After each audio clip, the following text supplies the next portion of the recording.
बिहार की राजनीति में चुनावी माहौल पूरी तरह गर्म हो चुका है। राजनीति और जंग दोनों में जीत के लिए एक कॉमन हथियार होता है।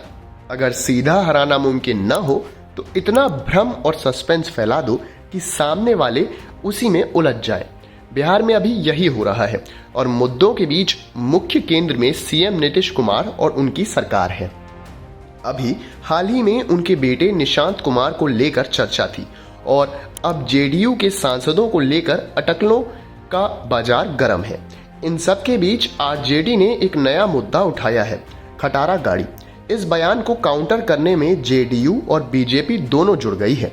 बिहार की राजनीति में एक कार्टून वायरल है जिसमें लिखा है, बिहार में अब नहीं चलेगी 15 साल पुरानी खटारा गाड़ी, रोड पर दौड़ाया तो भरना होगा फाइन।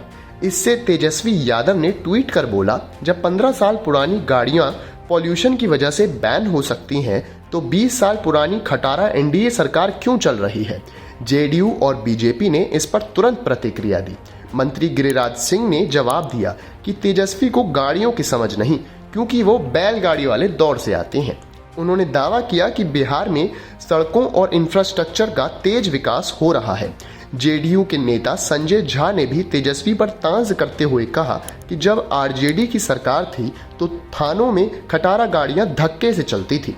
उन्होंने बोला, अगर कोई सीनियर व्यक्ति घर में है और अच्छा काम कर रहा है तो उसे खटारा कहकर हटा देना समझदारी नहीं है।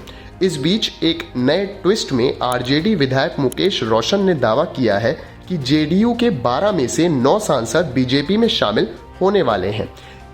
ये आरजेडी की सोची समझी राजनीति है जिससे जेडीयू और बीजेपी के बीच असमंजस पैदा हो सकता है। बीजेपी के सामने 2 चुनौतियां हैं, एक तरफ महागठबंधन का सामना करना और दूसरी तरफ नीतीश कुमार को अपने साथ बनाए रखना। बीजेपी नेता नीतीश पर बार बार भरोसा जता रहे हैं, लेकिन साथ ही लालू के जंगल राज की याद दिलाकर आरजेडी को कमजोर करने की कोशिश भी कर रहे हैं। बिहार विधानसभा चुनाव बस कुछ महीने ही दूर है।